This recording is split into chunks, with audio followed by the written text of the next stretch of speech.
These are the oldest stories, online at oldeststories.net. We return at long last to the heartland of Assyria for the prelude to one of history's greatest stories. Though Assyria has already had a long and distinguished history, and is already one of the largest and most complex kingdoms yet seen in world history, we're very close to some very big changes.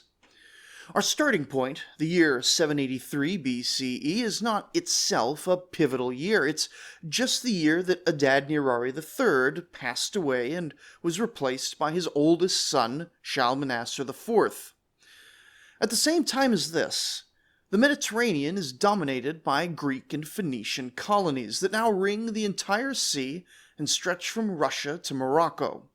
Egypt is long past its new kingdom glory, while the Etruscans are rising over in Italy. China has already seen the rise and mostly fall of the Zhou dynasty as warlords fight over the civilizational system of the Yellow River Basin. Vedic traditions are now well established in shaping the nascent Indian kingdoms. In Mesoamerica, the Olmec are peaking, and the eastern woodland Indians of North America are trading, crafting, and constructing nascent civilizational centers. Our story back in 3000 BCE, many episodes ago, saw the Sumerians rising in a context with pretty much just the Harappans and Egyptians as civilizational partners. But by this point, what we call the Iron Age in the Near East, every cradle of civilization has at least an infant being coddled within it, while the Assyrians themselves know that at this point they are the inheritors of ages beyond reckoning of countless civilizations. It seems like a good time to pause and review that inheritance as we sit at the cusp of something remarkable. Around 3000 BCE, possibly earlier but probably not much later, the city of Ashur was founded on the Tigris River, a trade outpost for the Sumerian city-states in the north. The city was founded in the shadow of Mount Ashur, which is no more than a 20 or 30 meter high rocky outcrop along the riverbank, but still is the most noteworthy geographical feature in the area. And Mount Ashur, as you might imagine, was sacred to the god Ashur, who had at the time very little character beyond just being a local deity in charge of the mountain. Like so many other places, the city Akkadianized during the Akkadian Empire, and it's likely in this period that its long-lasting connection to the city of Nineveh was formed. Possibly due also its connection to the eastern city of Arbail, and these three connections formed an enduring triad of cities that would always be culturally connected and often politically connected for the rest of Mesopotamian history. With the rise of the Akkadian Empire, the entire Assyrian triangle would become quickly Akkadianized and may well have been at least partly Akkadian even before Sargon's rise from an ethnic standpoint. The first Assyrian Empire would be almost shockingly different from the empire the world remembers.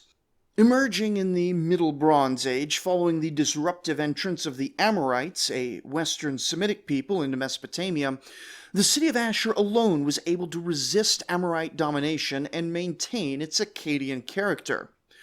Perhaps because of this, and because of the lingering influence of the Akkadian language as a common tongue for the entire Near East, Assyrian traders were able to establish peaceful mercantile trading colonies in regions as far-flung as Anatolia, the Levant, and Central Asia. The city became fantastically wealthy until the 18th century saw the Anatolian colonies caught up in the increasingly complex wars that the region saw in that period, and the final nail in the Assyrian coffin came with the conquering warlord Shamshi-Adad. This would be Shamshi-Adad I, finally bringing Amorite rule to the whole of northern Mesopotamia. Shamshi-Adad's power was subsequently broken by Hammurabi, and Assyria fell into obscurity a few generations later for the following centuries. That dark period saw the fall of Babylon and the rise of the Mitanni, who dominated Upper Mesopotamia in the first half of the Late Bronze Age, and then saw a resurgent Assyria, looking far more conventionally martial than it had in the first incarnation, and they helped to overthrow Mitanni dominion and establish the First Assyrian Empire, sometimes called the Middle Assyrian Kingdom, which ruled Upper Mesopotamia for a few centuries. By 1100 BCE, the pressures of the Bronze Age collapse era, plus the strain of a failed occupation of Babylon, led to the collapse of Assyrian strength yet again, with the kingdom reduced to its three main cities and the heartland region between them. Until 935, with the rise of Assur-Dan II. For many people, Assur-Dan is the beginning of the Neo-Assyrian Empire, and in many ways, he is. There's going to be a ton of continuity between this coming series and the 19 episodes of Assyria that we looked at in previous months. Certainly, the Assyrians themselves don't seem to have thought that they were in any different polity than had ruled over them since the fall of Shamshi-Adad back in the Middle Bronze Age. In fact, the kings of this period still appear to be men of the Adaside dynasty, which has ruled continuously since Adaside took the throne from Shamshi-Adad's descendants in about 1760 BCE, making this, at this point, an 800-year dynasty. The next 200 years would see the rise of psychopath king Ashur-Nasirpal and his far more conventional son Shalmaneser, who together restored and expanded the peak territorial borders of Assyria's late Bronze Age empire, this time with a new host of tools like early cavalry, iron equipment, and an improved professional army corps. After Shalmaneser, however, it's becoming increasingly apparent that the mechanisms of power within the empire are simply insufficient for running an empire of this size and scale without an absolute genius at the helm. Of note in that is that Assyria really has been blessed with more than its fair share of brilliant kings. While we know almost nothing about the Assyrian educational system aside from how it taught literacy and numeracy, what hints we do have suggest that young noblemen were effectively indoctrinated in pro-national and pro-social values, and then also endowed with the skills to effectively bring what they considered to be a good social order into existence. At least until 783 BCE with the four sons of Adad-Nirari III. It would, I think, be interesting if we could compare the upbringing that Adad-Nirari offered his sons and compared it to the upbringing he himself and his progenitors had received, but such information is simply unavailable to us. His oldest son, Shalmaneser IV, came to power under the long shadow of the Assyrian state, and was either forced through circumstance into a junior position, or found himself placed there through personal ineptitude. You see, 5 years prior to Adad-Nirari's death, the king had appointed a man named Shamshi-Ilu to the post of Turton, which Turton means something like commander-in-chief, and it would turn out that this magnate, as they call them, this royal appointee, would become far more of Adad-Nirari's successor than any of his own sons would be. In fact, Shalmaneser's first full year would, as normal, be named for the king, but the very year after, the coveted and now highly prized first eponym year after the new king's year, would be named for the Turtan Shamshi-Ilu. It is in fact hard to say for sure that Shalmaneser IV actually did anything at all under his own power. Obviously, he couldn't have been a complete invalid. Assyrian kingship required a certain amount of agency and strength to be demonstrated on a at least ritual basis multiple times a year, if nothing else. But we have no official royal inscriptions from the king's reign that can be securely attested to the king himself. Instead, the two best official inscriptions we have are both in the style of royal inscriptions, but written in the name of and on behalf of two of his greatest magnates, the aforementioned Shamshi-Ilu, who quite boldly takes credit for many of the military campaigns of Shalmaneser's decade in power, and the young up-and-comer Bel-Harran-Beli-Usur, whose career would be one of dramatic rise, fall, and rise again. Shamshi-Ilu, though, for all that he often gets a bad rap for his probably very real policy of usurping the king's practical power, was not obviously some sort of evil vizier. He spends his first few years in control of the army taking it up north to try and deal with the greatest threat to Assyrian hegemony over the Near East, attacking directly into the teeth of a few Urartian fortresses. He does claim some amount of success here, but he doesn't seem to have actually accomplished much. With Urartu at its height, he might not have had the tools to score a meaningful victory against them, as no one would manage a lasting success until after the soon-to-come army reforms. He's fighting not just for power in the abstract up north, but also because the Assyrian military now desperately needs horses for their developing cavalry arm, and an apparent inability to score those in large quantities is probably something contributing to the limited military activity in these decades. Which I suppose that doesn't really sell him as powerful and important, the whole losing some battles thing, but it marks him as personally significant, as while he acknowledges the king in his texts, Shamshi-Ilu makes perfectly clear in his monuments that he's the general going out and fighting wars, which is, of course, the core prerogative of the king for basically all of Mesopotamian history. And we know he's very good at it. He puts down an outburst from the Ituaean Aramaeans, a group that Assyria is growing increasingly close with, but of course there are many Ituaean tribes, and they're apparently all quite warlike, so a few of them creating an outburst from time to time is something that's just going to sort of happen for basically the rest of Assyrian history, while the rest of the Ituaeans grow increasingly happy and integrated within the growing foreign mercenary auxiliary system of the Assyrian army. More on that later.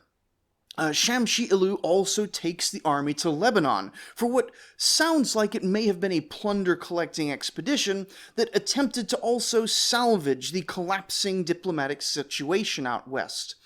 And whatever he saw on that trip apparently convinced him, just 2 years later, to muster the entire Assyrian army, apparently without the king even being actively involved in the campaign, to smash Damascus and attempt to bring the Aramaeans and Neo-Hittites back into the fold.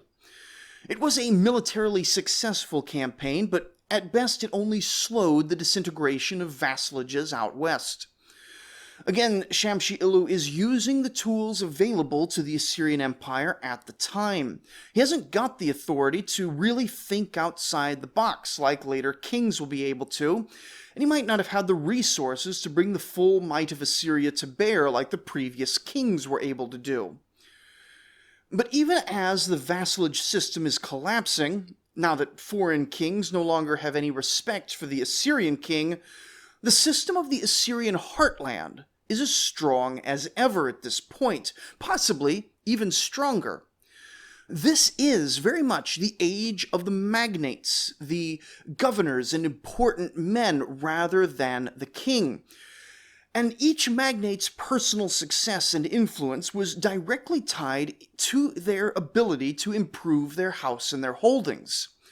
While the Assyrian king had always been economically and politically incentivized to wage constant wars of plunder and conquest just by the structure of national taxation, because in theory at least, the temple of Ashur was the one that would receive most domestic taxation, while the king personally was usually the recipient of spoils of war. So of course that creates an incentive for the king because he's not getting the same amount of tax revenue that he might otherwise have expected.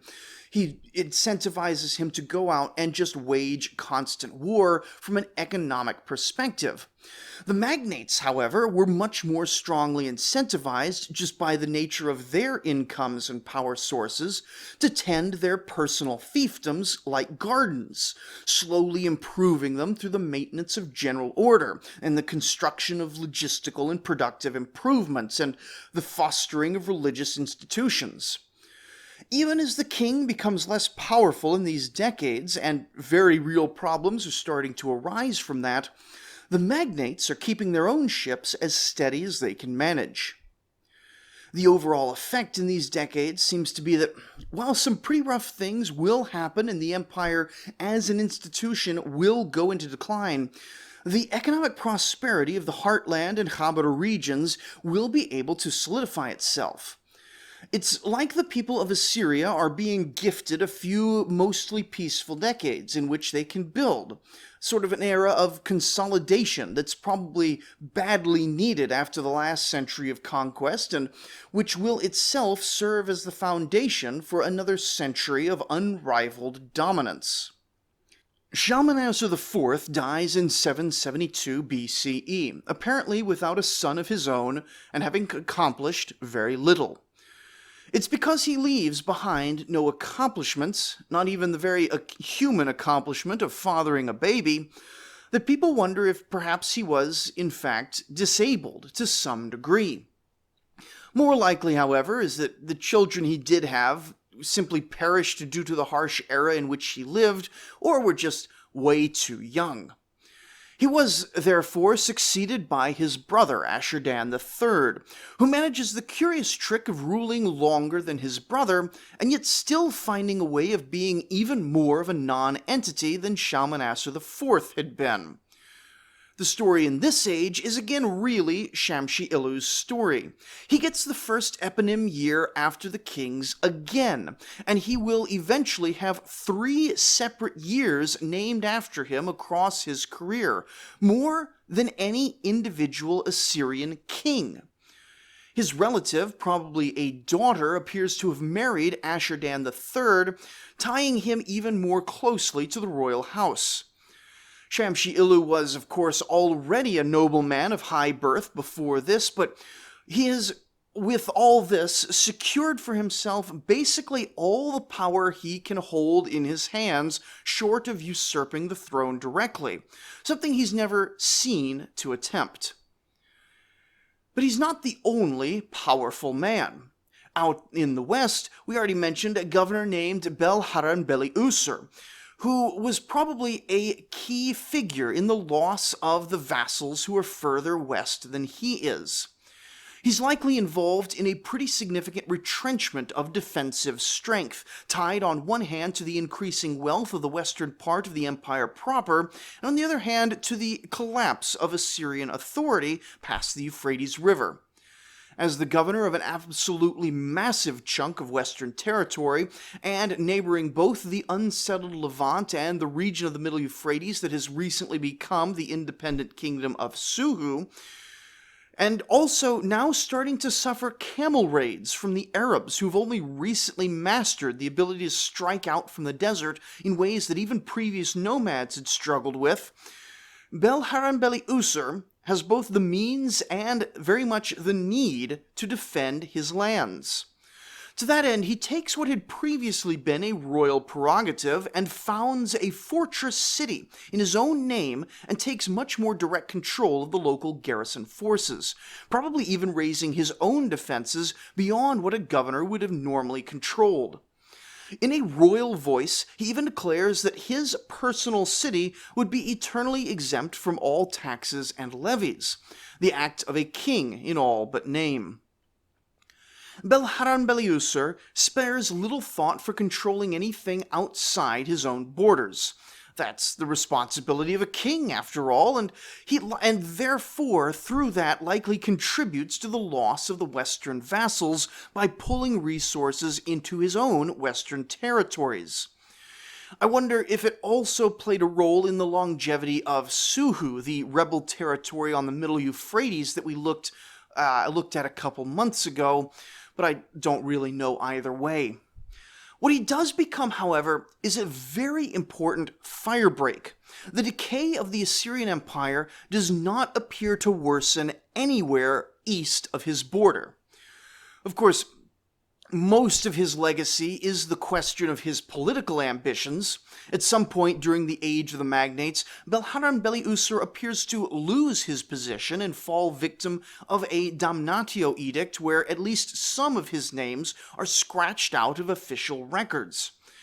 Curiously, he's later restored, evidence that beyond his actions in his territory, he was clearly also active in an apparently quite chaotic political situation in the capital.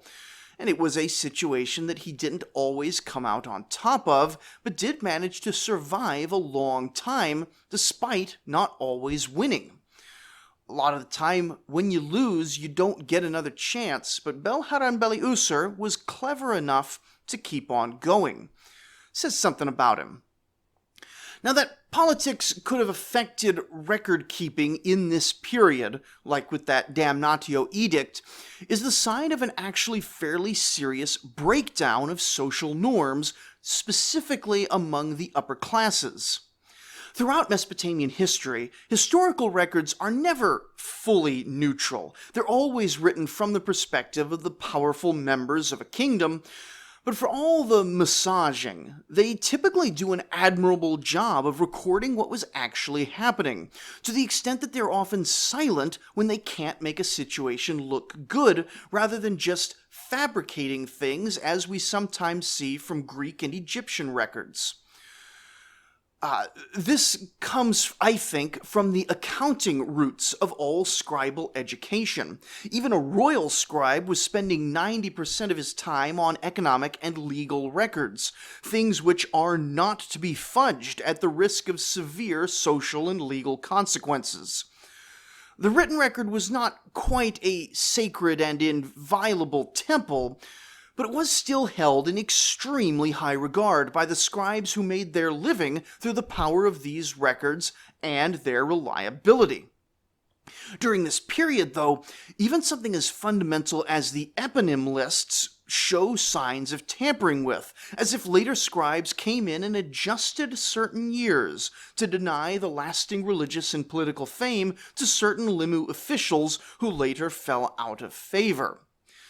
While this was perhaps understandable, because, of course, the decision of who to appoint as Limu official in order to give his name to an entire year was a deeply political one, but it's also a decision that strikes at the heart of record-keeping. This eponym system is the date system on which all legal transactions were based. This is how you know what year something happened in. While I don't have any hard evidence for this, I would suggest that this violation of scholarly standards for the sake of politics became emblematic for the Assyrians at large of a breakdown in the social order, where records themselves and their dating could no longer be trusted to be independent of the whims of a bickering nobility.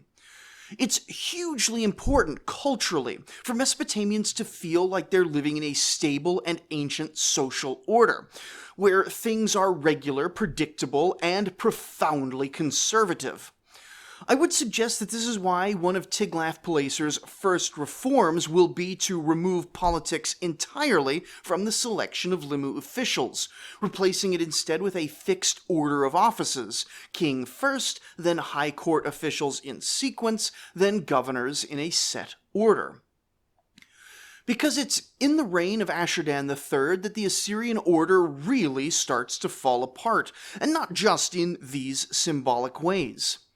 Of his 18 years, the army would march only 7 times on foreign expeditions, each of these to places that the empire had in previous generations pacified.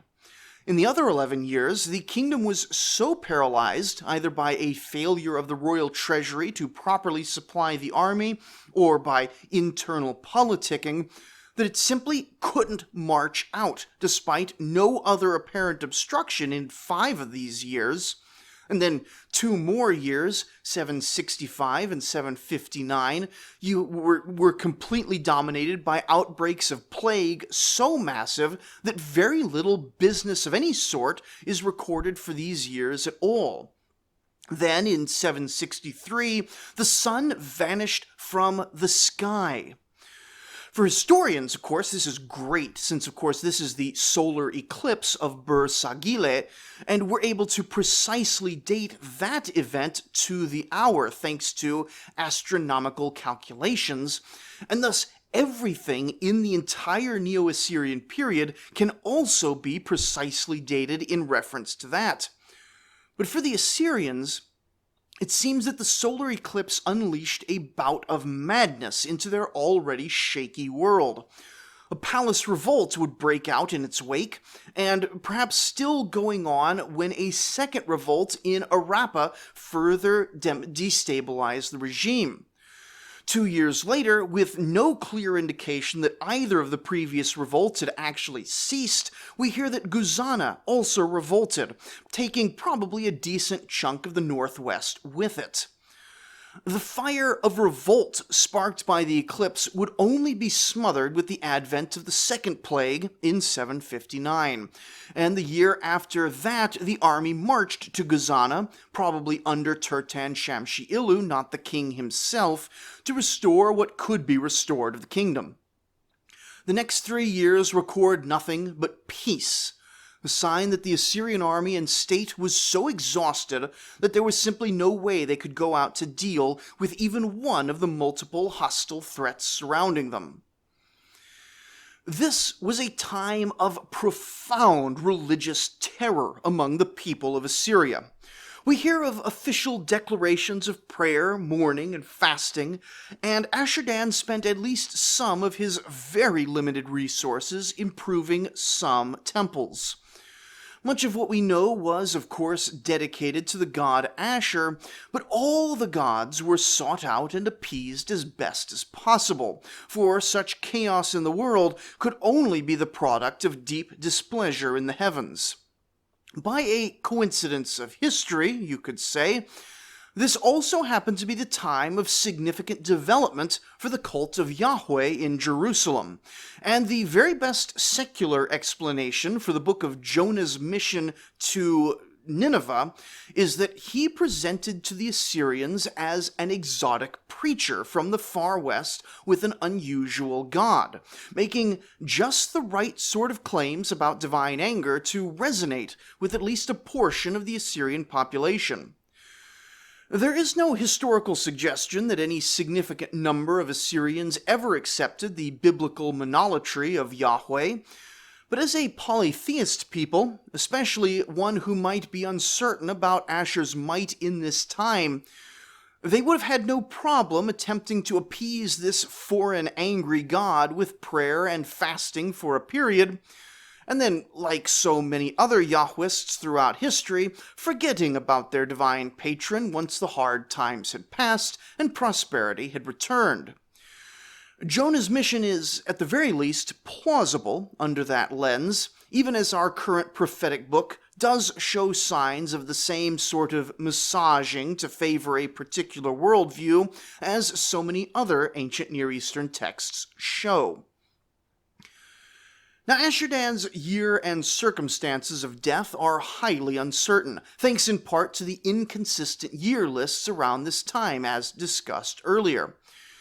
Some have suggested he was killed either in the plagues or the civil unrest, while others suggest that whatever his cause of death, there may have been a period where there simply was no king. The eponym list usually tells us when a king died and how many years they reigned, but we don't actually have that here, suggesting either confusion or more likely scribal embarrassment about whatever the situation happened to be. If there was no king, it's almost certain that Shamshi-Ilu served to keep the kingdom together, never claiming the king's titles, but at this point acting as king in all but name. A third son of Adad-Nirari was found, a younger brother of the previous 2 kings, though by this point he was, of course, well into adulthood, and he took the crown around 755 or 753, and this new king, Adad-Nirari V, spent his 8 to 10 years doing basically nothing, possibly unable to act independently, so deeply had the division of the kingdom and the power of the magnates reshaped Assyrian high society. The only fragments of any text that we get from this king is him giving tax-free status to a fellow named Marduk-Shara-Usur for his distinguished performance in assaulting the walls of some city. The text is very badly damaged. He was already a magnate of some standing, and it's likely that his prize was the result of his power more broadly speaking, and his participation in the battle more like the excuse to gift him rewards that his status had already in general earned. That's our only fragment from an Assyrian king, and that it's giving honors and awards to someone else is telling. It's far from clear that Assur-Nirari accomplished anything at all in his own right, quite possibly living his whole reign as the puppet of Shamshi-Ilu. Beyond things like this, however, we can say objectively that Assur-Nirari was a bad king who failed at his job. The first 4 years of his reign are recorded as years with no war, where the king remained in the Assyrian heartland and did not even attempt a campaign in any direction.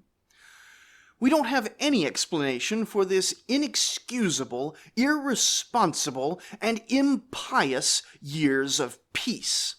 But there can be no doubt that a man with the curse of peace in his heart must surely be despised by Ashur and the other gods. It could be that the empire simply couldn't afford a war.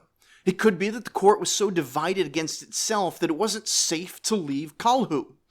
It could be that Shamshi-Ilu had some other sort of priorities and just didn't permit the king to go on the campaigns expected of him in the first years. Or it could be that Assur-Nirari was a deeply immoral person who hated the gods so much that he would neglect such an important royal duty as the violent subjugation of his neighbors. The specific reason is unknowable and honestly not that important. The king who failed to achieve his goals must obviously be both personally impious or sinful, and at the same time also must be hated by the gods. And I really can't stress enough the extent to which this seems to have mattered.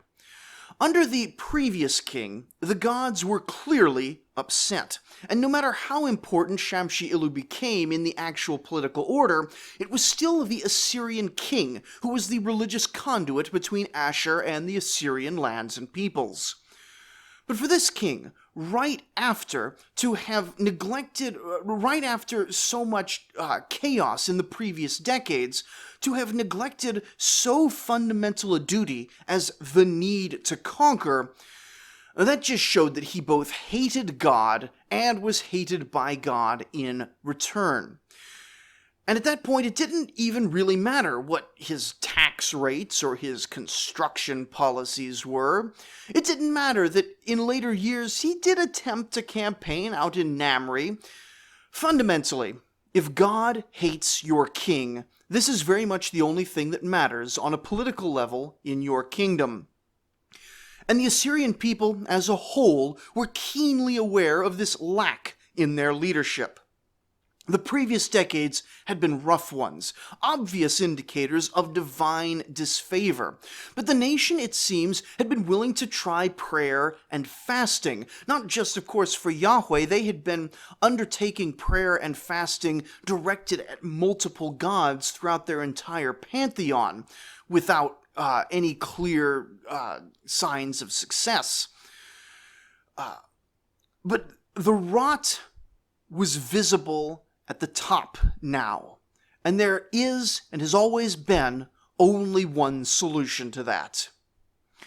The revolt appears to have begun in or around the year 747, and would be fully complete by 744. Very little is known about the revolt itself. It's believed that there was one faction advocating for greater power for the magnates, while another faction supported a more absolute totalitarian king. A faction which may or may not map onto the previous two factions seems to have supported Shamshi-Ilu's personal power, as well as his puppet king, Assur-Nirari, while another faction backed a man about whom little is known today. At the time, he was clearly a man of some importance in the larger field of Assyrian nobility, and quite possibly was a fourth son of Adad-Nirari, or a grandchild by a lesser line. He could have been the youngest brother of the previous four kings by a less prestigious mother, or he could be a grandchild in not a direct line of succession, but he was clearly still in the dynasty as a whole, is the point. This man arose with a clear sense of the problems facing Assyria, the divine misfortune, the logistical challenges, the instability, and he came with a plan for changing the nation at a fundamental level. His plan, the reforms of Tiglath-Pileser, would be implemented at lightning pace and shape the coming century. So join us next time for the explosive birth of the Neo-Assyrian Empire. And don't forget to help me out by sharing these episodes on social media. Let your friends know if you enjoyed the Urartu series or if you're hyped for Neo-Assyria. Your help in sharing the show around really makes a difference for the show being able to continue.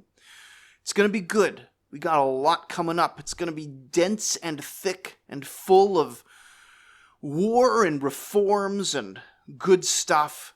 I really appreciate you being here for it. Thank you for listening.